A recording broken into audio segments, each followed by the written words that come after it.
Ahora sí, vamos a empezar. Efectos de...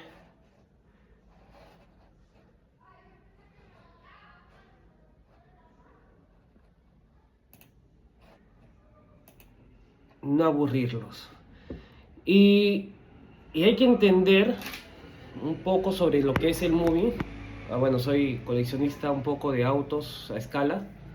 En mi oficina, esto no es mi oficina, es mi departamento. Y me gusta coleccionarlos. Tengo, bueno, falta de arriba poner algunos más. Me falta traerlos de mi rico chimbote. Aquí vamos a empezarles por explicar qué es el moving. El moving es una figura traída, una palabra traída de la ornitología, que define pues que son las aves, muchas aves pequeñas, ¿no? Picando hasta causar la muerte a una especie o un animal mucho más grande, ¿no? Eso es el moving. Y traído a la psicología o la psicología organizacional serían pues varias personas atacando a otra persona hasta destruir su moral, su psiquis, ¿no? Eso sería en sí el moving. En el Perú, el moving, así como esta se encuentra regulado, la respuesta es no, hay un vacío legal y esta figura no se encuentra regulada. No hay una regulación específica y por eso el jugador y los operadores de justicia, los abogados, tenemos que recurrir a otro tipo de normativas, efectos de poder de alguna forma poder buscar justicia, si podemos llamarlo así, ¿no?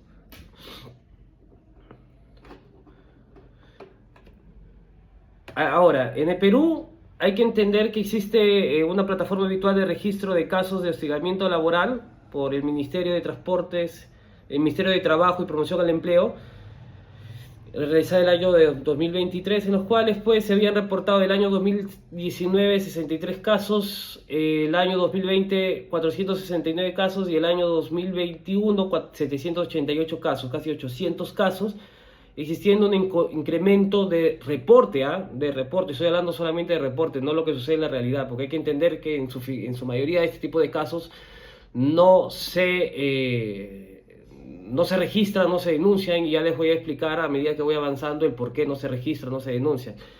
Ya, y existió un incremento interanual de 40.48%. Y no se reportan en su mayoría porque no existe una denuncia por sí, la mayoría, al no existir una regulación específica, ¿no? O por miedo a sus empleadores, la mayoría no denuncia este tipo de actividades, ¿no? Es por ello que estas personas o en este caso el trabajador usualmente no denuncia. No, por eso no podemos hablar de un registro formal, y lo que en realidad pasa sería otro tipo de realidad, ¿no? Que existe en sí otro tipo de realidad, ¿no? Existiría mucho más procesos de hostigamiento moving en el Perú.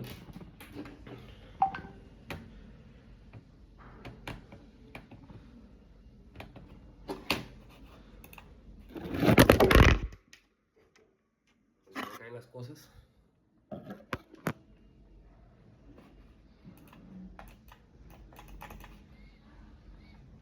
Y bueno, el moving, hay que entender la diferencia de lo que es el moving y lo que es un conflicto. En primer lugar, el moving, en los conflictos pueden haber conflictos ordinarios, yo puedo tener problemas con mis compañeros de trabajo, no discusiones, puedo tener diferencias y esto no podría ser considerado, pues, o de repente yo tengo una discusión diferida o una discusión aislada con un miembro de mi centro de labores, y esta no podría ser entendida como moving o no podría ser entendida como un acto en contra de la moral de mi compañero de mi centro laboral, ¿no? Pueden ser disputas puntuales, diferencias de opinión, fricciones organizacionales, pero eso no va a buscar destruir pues a mi compañero de trabajo, ¿no? El mobbing podemos hablar de un terror psicológico, ¿no? Como define la doctrina psicológica, ¿no? Es la interacción social donde un individuo es atacado sistemáticamente como establece la psicología, mínimo una vez por semana durante un tiempo prolongado, mínimo 6 meses. Esto, ¿quién lo ha establecido? Heinz Lehmann, el suizo, que ha manifestado pues que mínimamente para que exista el moving o el terror psicológico se debe realizar esto una vez por semana y mínimo 6 meses. O sea, debe haber un ataque sistemático a la psiquis o a la moral de tú o con la finalidad de causar terror a tu compañero mínima una vez por semana, ¿no? Y un periodo prolongado de 6 meses. Y esta conducta debe ser abusiva, debe atentar por su repetición contra la dignidad o la integridad psíquica de tu compañero de trabajo. Y eso lo establece Marie-France Irigoyen, ¿no? ¿Cuáles son los elementos que configuran el moving? Serían la sistematicidad. En primer lugar, hay que entender que no habría un hecho aislado. Esto sería un hecho típico porque sería un hecho sistemático, o sea, un hecho que se va realizando en varias oportunidades.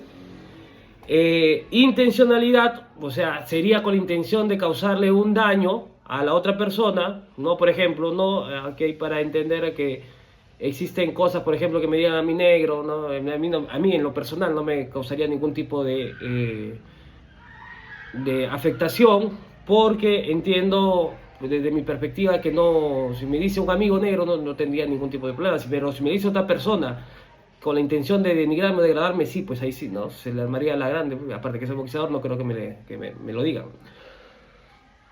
Y debería haber una asimetría de poder, ¿no?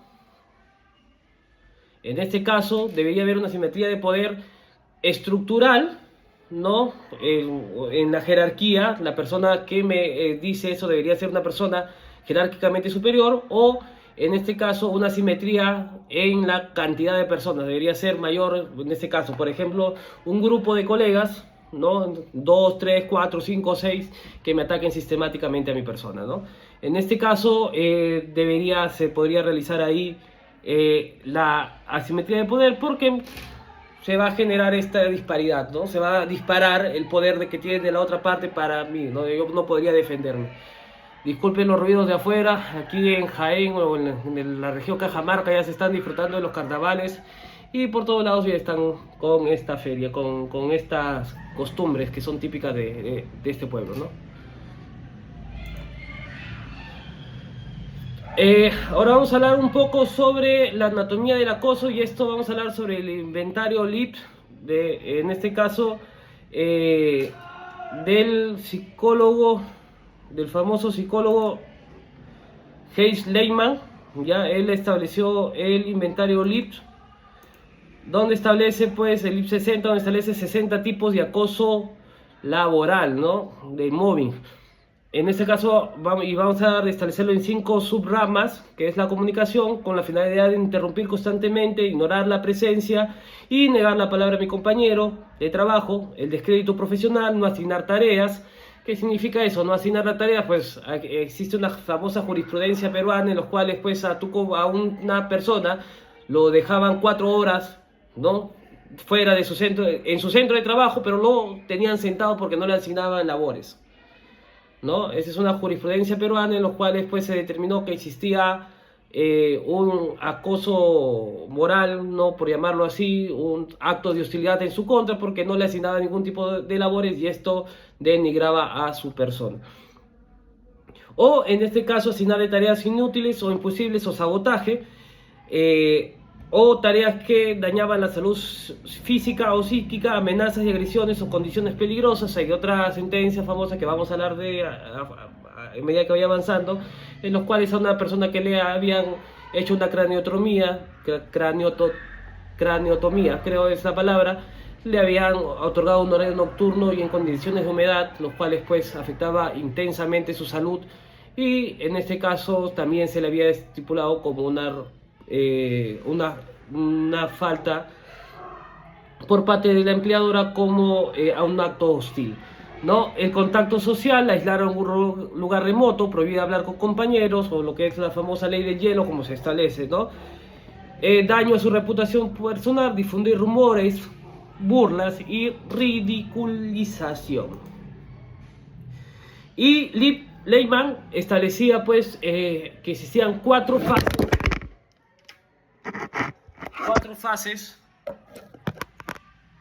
desde su perspectiva de moving o desde el acoso moral, ¿no? Es decir, que existía un conflicto inicial que establecía el incidente del mal resuelto o identificación de la víctima, en este caso el conflicto inicial, en los cuales pues se generaba en primer lugar la orientación hacia la búsqueda de una posible víctima. En ese lugar, por ejemplo, yo me topo con una persona y en ese momento pues no me cae bien. Desde ese momento yo comienzo a atacarla, ¿no? Ese es el conflicto inicial.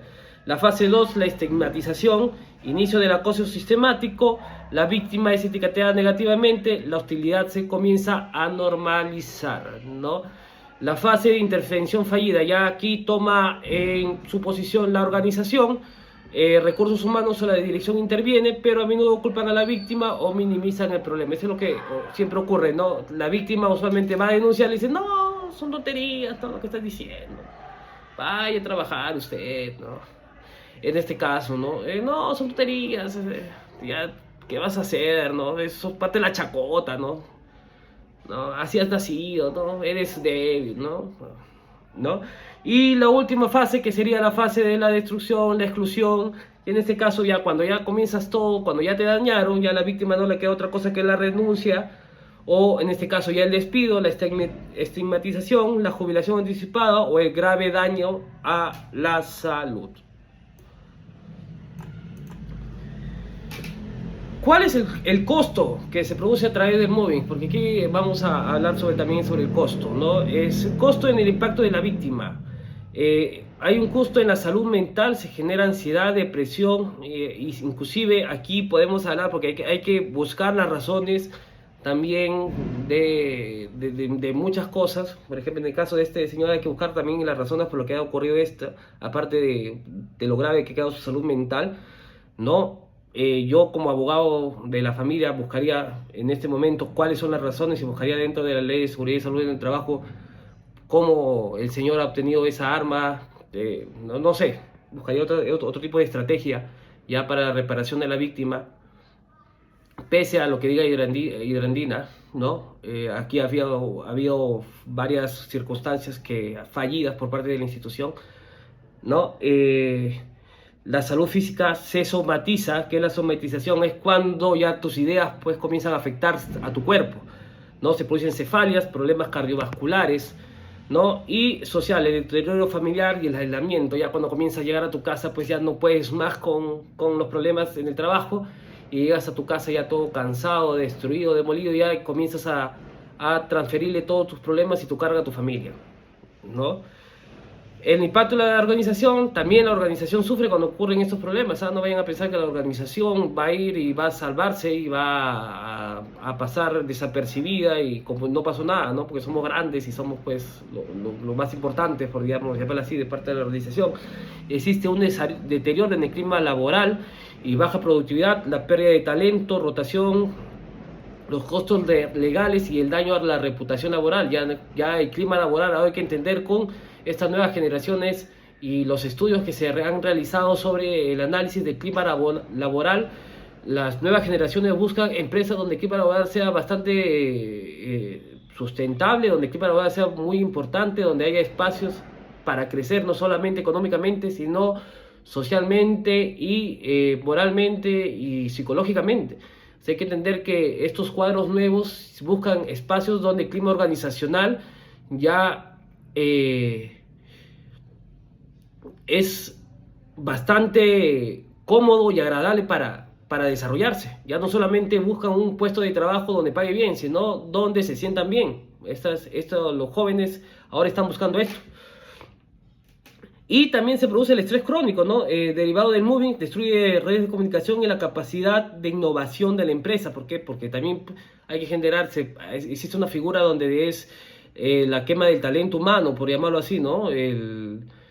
La quema del trabajador, ¿no? El trabajador se quema. No me acuerdo cuál es el término psicológico, ¿ya? El síndrome de burnout, ¿no? En los cuales pues el trabajador ya no va a producir, se quema y ya no va a trabajar como se debe o como si estuviese motivado. O sea, prácticamente ya destruiste al trabajador. ¿no? Entonces, y dice, ya para qué voy a trabajar, y esto se va a replicar en todos los demás trabajadores, puesto que el trabajador va a decir, si a este la tratan así, ¿cómo me van a tratar a mí en su momento? Entonces se ha realizado un quiebre entre el trabajador y, y la empresa.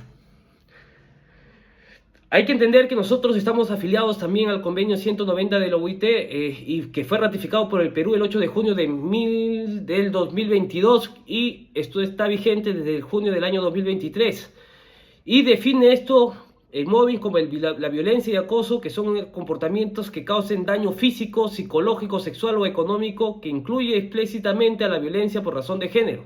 O sea, aquí hace ya una definición al convenio 190 de la OIT. ¿Y cuáles son las obligaciones del Estado? En primer lugar, definir y prohibir legalmente la violencia y el acoso, cosa que en el Perú hasta ahora no existe una regulación específica sobre este tema. Estamos incumpliendo. Adoptar medidas de prevención y protección. Seguimos incumpliendo. Garantizar mecanismos de queja y reparación. No cumplimos. Sancionar efectivamente. Tampoco lo estamos cumpliendo, pese a que estamos ratificados. Voy a hacer algo. En estos días voy a preparar un proyecto de ley y lo voy a mandar a un colega del Colegio de Abogados del Santa, a mi gran amigo el Chato, no me acuerdo su apellido. Él no se incomoda porque ese Chato no es de la generación de cristal. Y tampoco le estoy casando muy bien porque así nos tratamos. Entonces, aquí ya vamos a hablar sobre el rompecabezas peruano, ¿no? O sea, sobre cuáles son los marcos normativos, porque hay que entender que aquí en el Perú las leyes se encuentran aisladas en este tema.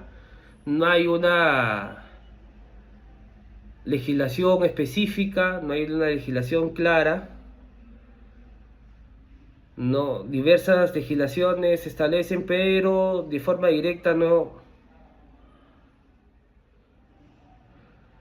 Dice, doctor, el papá de mi hija me pidió para el mes de marzo a mi niña y la pensión y que yo le dé dinero, teniendo en cuenta que no trabajo por ahora y estoy con tratamiento por salud particular. Kelita Fachín. Hola Kelita, ¿cómo estás? En primer lugar,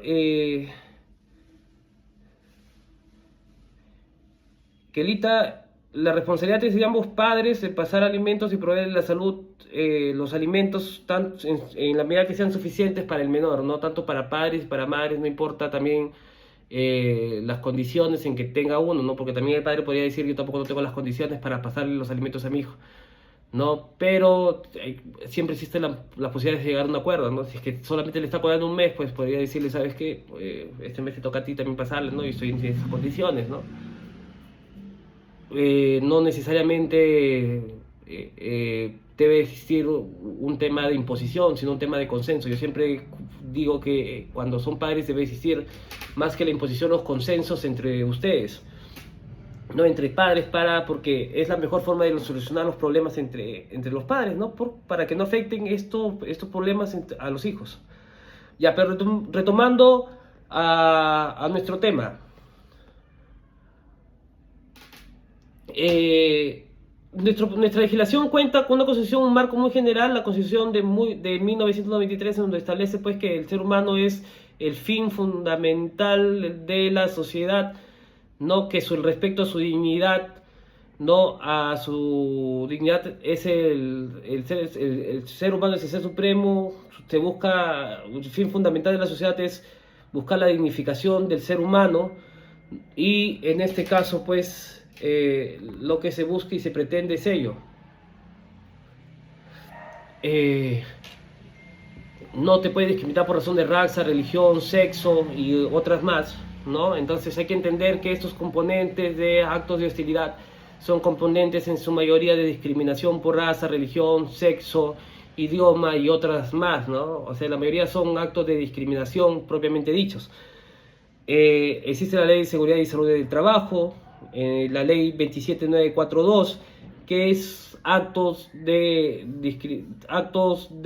acoso sexual, ¿no? Que es explícitamente solo para acoso sexual, el código de ética del sector público que solamente radica para el sector público, ¿no? Atendiendo que en el sector público existen 30 y tantos regímenes del sector, y el decreto legislativo, el artículo 30, que establece una lista, un números cláusulos, una lista cerrada de normas que establecen cuáles son los temas de,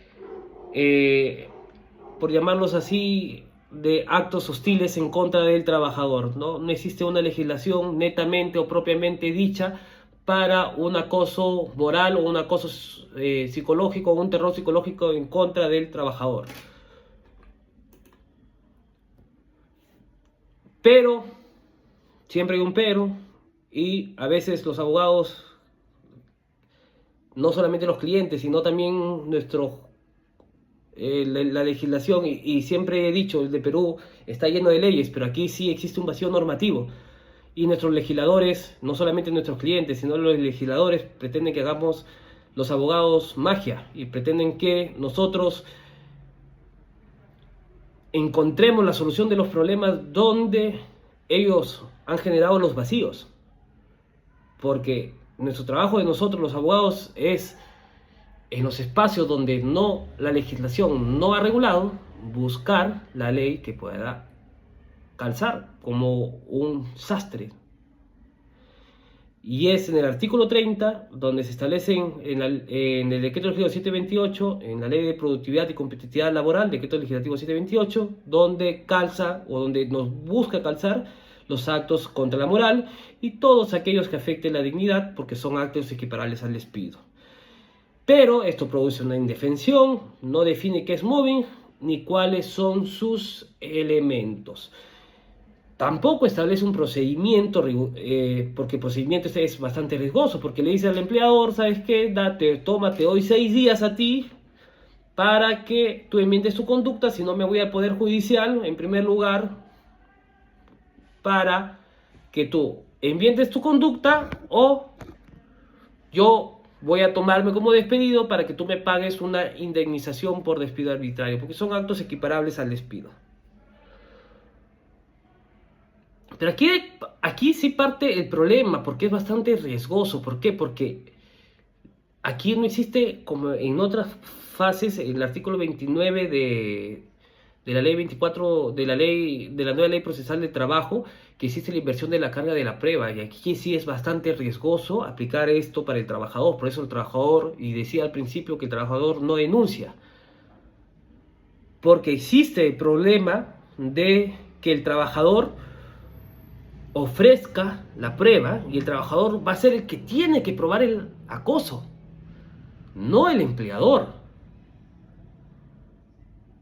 como en otras oportunidades. Entonces, aquí sí debería cambiar la normativa, y se debería variar la norma y establecerse que es el empleador quien tiene que probar que es él quien ha tomado las medidas necesarias para que no se produzca el mobbing o el acoso en contra del trabajador.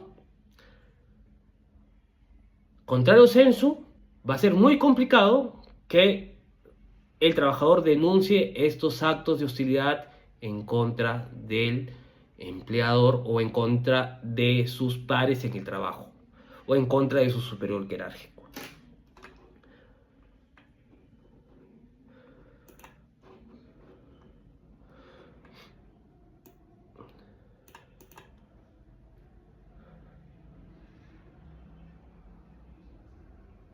A ver, vamos a revisar.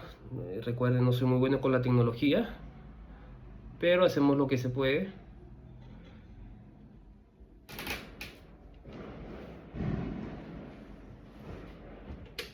Voy a apagar esta luz amarilla, parece que se ve mejor ahí. Sí, ¿no? Se ve mejor, ¿no? Ahí sí, pues estaba equivocado. Yo pensé que se veía mejor con las luces amarillas. Ya, se ve mejor así. Claro. Ahora vamos a hablar un poco sobre las jurisprudencias que se han establecido acá en el Perú sobre estos temas.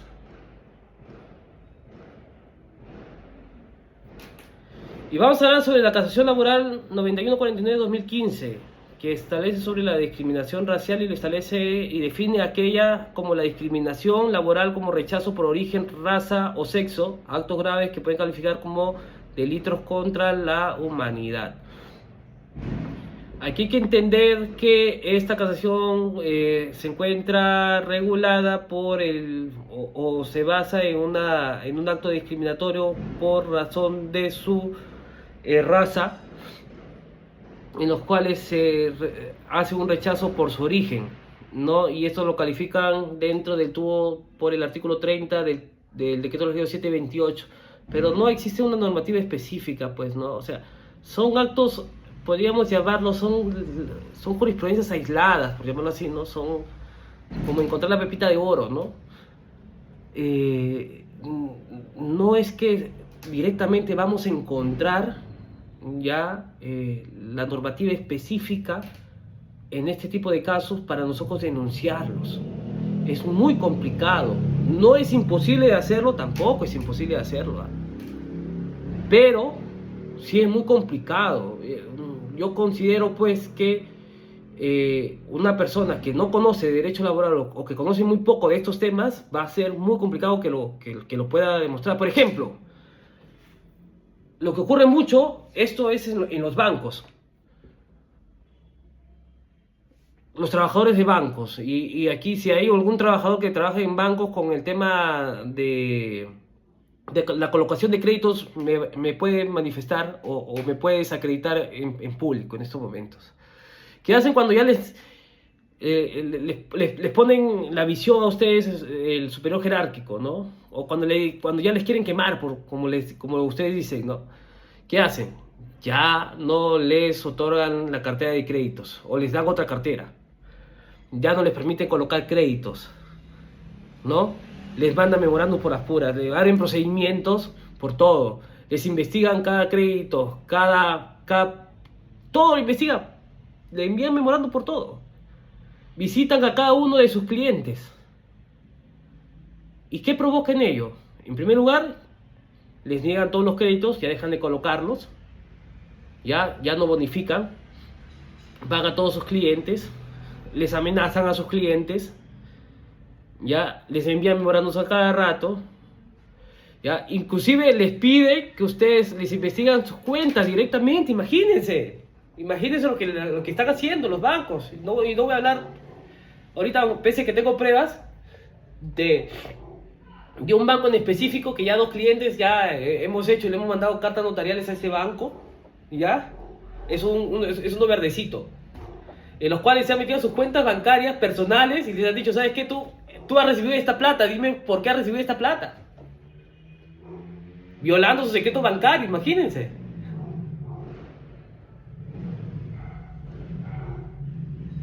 Todo lo que hacen.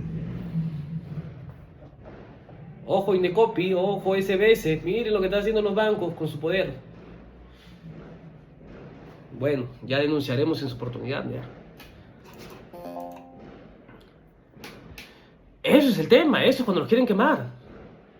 Pero hay que saber, pues, ¿no? Entonces, ¿cómo te enfrentas, pues, a un gigante, ¿no? Siendo gigante también, pues, ¿no? Siendo otro gigante. No como Goliat, ¿no? Cuando, oye, eso salía, ¿no? Cuando Dios decidió que David iba a ser rey, pues no mandó a David una corona, sino lo mandó a Goliat.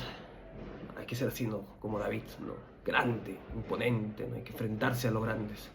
Nosotros en el estudio estamos acostumbrados a ganarle a los grandes. Disculpen, no soy una persona que brilla por su humildad. No. También hay que entender aquí la casación laboral 12033-2015 del SANTA, que establece el principio de igualdad y no discriminación como barrera fundamental frente al abuso.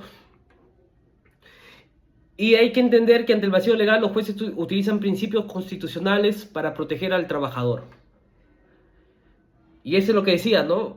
Los abogados tenemos que hacer como magos, ¿no? Buscar la normativa donde no hay, ¿no? Buscar los espacios donde la ley no ha regulado, ¿no? Eso es lo que nos enseñan a nosotros, ¿no? La pirámide de Kelsen. Y otro día vamos a hablar sobre la pirámide de Kelsen, sobre los vacíos normativos y cómo encontrar pues la jurisprudencia adecuada.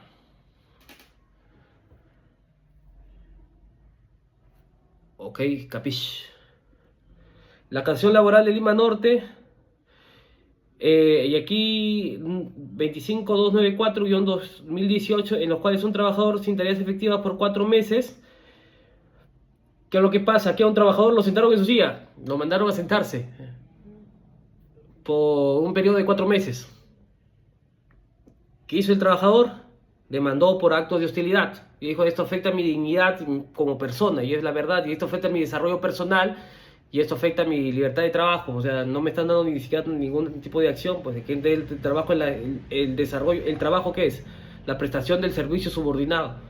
Y si me mandas a sentar en una silla, estás afectando contra mi dignidad, pues no me estás permitiendo ni siquiera desarrollarme, ¿no? Entonces el juez declara fundado la casación y le dice: ¿sabes qué? No, efectivamente, pues a este trabajador los estás prácticamente humillando.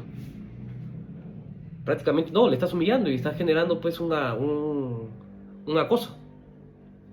La casación Arequipa 18711-2015, en lo que establece que la asignación de trabajos nocturnos a trabajador postcraniotomía y en lugares húmedos, y es la verdad, pues, ¿no? O sea, le otorga labores a un trabajador que le habían hecho una postcraniotomía, o sea, una operación a cerebro abierto, a cabeza abierta, y en los cuales, pues, pese a las recomendaciones que le habían dado su doctor, el superior jerárquico, y aquí, pues, es inhumano eso, pues, ¿no? Le manda a trabajar en horarios nocturnos y en condiciones pues que iban a afectar contra su vida, ¿no? Disculpen la palabra, es ser un desgraciado, pues, ¿no? Eso ya es ignorar inclusive las mínimas condiciones de vida del ser humano. La casación 2020-095-2017 del Santa, los profesionales asignados a tareas de mantenimientos. ¿Y qué es lo que pasa aquí? Y hay que entender, yo siempre digo, yo asesoro a diferentes empresas y a diferentes instituciones del Estado en temas laborales, y yo siempre digo, mientras no rebajes la categoría y mientras no rebajes la remuneración, puedes hacer cualquier cambio. Siempre lo digo a los jefes de recursos humanos. ¿Y qué es no rebajar la categoría? O sea, si no le asignes funciones menores de las que él tiene en la actualidad, pues, ¿no? O sea, no vas a mandar a un profesional, con todo el respeto a los no profesionales, ¿no?, hacer labores pues de un obrero. Es un profesional, si está trabajando como profesional y como, ¿no?, asígnale labores que ya venía realizando como profesional. No lo vas a mandar pues como vigilante, me van a disculpar, ¿no? Si un vigilante está trabajando como vigilante, puedes mandarlo como vigilante, pero si está trabajando como ingeniero, no lo vas a mandar a trabajos de carpintería, pues, ¿no? Y más allá, esta sentencia establecía que esas labores no eran parte de las acciones que realizaba la empresa, sino eran parte de acciones que se podían tercerizar, y les había mandado, ¿no?, a laborar en labores de carpintería. ¿Y por qué falla el sistema actual? En primer lugar, falla porque es un sistema fallido, no existe norma específica que regule el mobbing en el Perú. Ya. Y esa falta de definición deja a todo criterio al juez. Y hay que entender pues aquí que existen aquí jueces en el país que son jueces supernumerarios, algunos, con mucho respeto, algunos que son jueces nombrados, que no tienen el conocimiento suficiente, que no tienen el temple suficiente, que no tienen los años de experiencia suficiente, que no conocen, inclusive algunos, el derecho. Ya. Y esto pues se le presenta un caso de estos y no van a resolverlo. Me van a disculpar, pero no van a poder resolverlo. No tienen el manejo suficiente o el conocimiento suficiente para poder resolver un caso de esta naturaleza. Va a ser muy complicado, y en las salas es posiblemente que lo desarrolle, pero deja mucho a criterio del juez. No hay que, para tener más seguridad jurídica, debería estar regulado ya y legislado.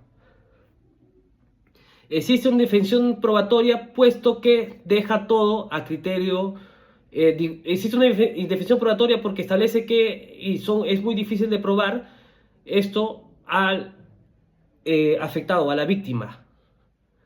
Porque la víctima pues tendría que ir con una cámara, tendría que establecerse pues todo el sistema de acoso que se ha desarrollado en su contra, tendría que actuar como un detective privado ya prácticamente para que pueda desarrollar todo el sistema de acoso, porque existe un sistema de acoso en este tipo de actos de hostilidad, ¿no? O mobbing.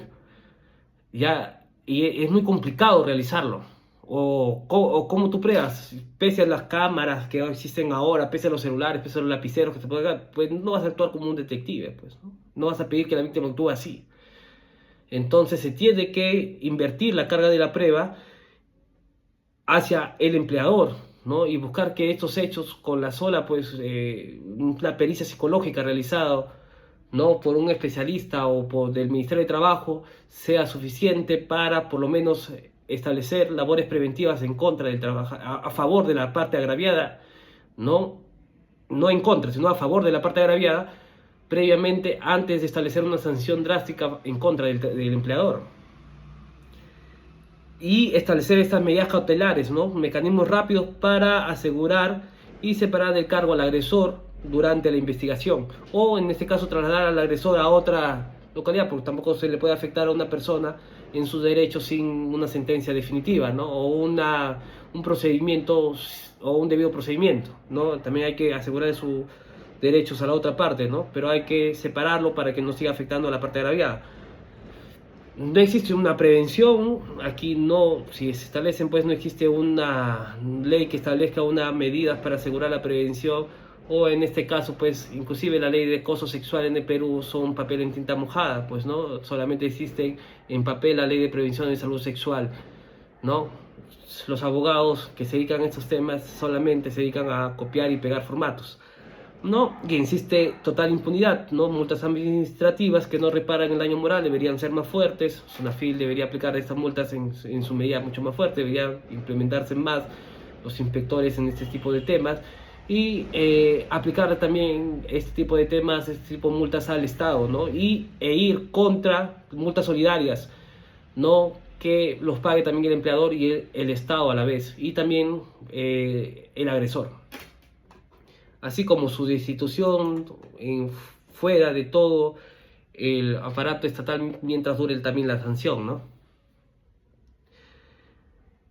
¿Cuál es la propuesta normativa que nosotros tenemos, ¿no? Incorporar una definición en la ley que incluya la conducta hostil, la sistematicidad, el daño a la dignidad, ¿no? También establecer una conducta enunciativa de conductas prohibidas, la modificación al artículo 30 del decreto legislativo 728, incluyendo el mobbing explícitamente como falta grave, ¿no? Que permite el despido del acosador, una causa justa y válida del despido indirecto, indemnizando así a la víctima también, ¿no? Esto es para que ya se paren con estas medidas, ¿no? Tan graves, ¿no? ¿Y cuál sería pues el sistema, ¿no? Que nosotros estamos esbozando? Un comité de intervención es obligatorio para investigarlo, o una persona, cuando el trabajador tenga menos de 20 trabajadores, ¿no? Una investigación rápida, plazo máximo 20 días, medidas de protección inmediata, rotación inmediata o provisión de acercamiento del acosador en agravio del trabajador, una provisión inmediata como un tipo de medidas de protección. Y la inversión de la carga de la prueba, el empleador debe probar que se ha prevenido, ¿no? al trabajador, y así como un sistema de un psicólogo dentro del Ministerio de Transporte, de Trabajo y Promoción del Empleo, que acredite, pues especializado en ese tipo de temas, que acredite que efectivamente se le ha causado un daño a la víctima para que se tomen las medidas inmediatas para que no se le siga causando más allá sus temas. ¿Cuáles son nuestras conclusiones que tenemos sobre este tema? En primer lugar, que la dignidad no puede esperar, no se puede esperar. El mobbing es una violación a los derechos humanos, no es un simple conflicto. El marco, el decreto legislativo 728 es un marco incompleto, es insuficiente y nuestra legislación se encuentra dispersa. que el Perú incumple actualmente el convenio del decreto legislativo el convenio 190 de la Organización Internacional del Trabajo, y que nuestra jurisprudencia pues es aislada, es pequeña y es incipiente con respecto a este tema. No se ha desarrollado lo suficiente como para decir que es robusta y que se va a fortalecer en corto tiempo para nosotros poder tomar como suficiente para que se desarrolle. No debe haber una legislación de forma inmediata, se debe legislar para que en el Perú pueda existir un marco normativo suficiente y se pueda erradicar, no erradicar porque finalmente la norma no erradica, sino para que se pueda de alguna forma sancionar este tipo de actos y pueda desincentivar al empleador para que ya no se produzcan este tipo de hechos en agravio de las víctimas, ¿no? Y que una reforma integral es urgente y se necesita una ley específica. Eso es nuestra intervención por el día de hoy. Queríamos hacer este live puesto que hace tiempo queríamos hablar sobre este tema. El próximo tema que vamos a hablar el día de mañana, vamos a hablar sobre acto de hostilidad.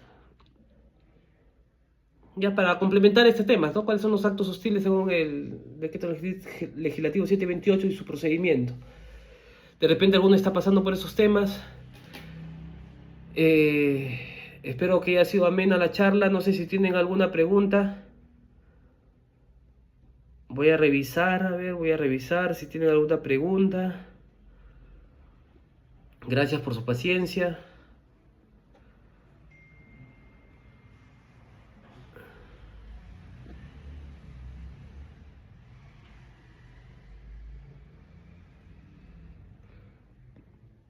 Y para la próxima ya no le pongo luz amarilla, se los prometo. ¿Tienen alguna pregunta sobre el tema?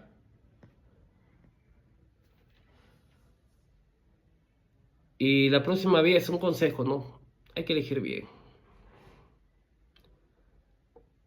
De verdad, elijamos bien. Un fuerte abrazo, cuídense. Los esperamos el día de mañana. No les explicito hora, puesto que es en los momentos que tengo libre. Muchas gracias. Espero que les haber cumplido con sus expectativas, que sé que son muy altas. Un fuerte abrazo. Les saluda Elmer Suárez de Suárez Abogados. Hasta pronto.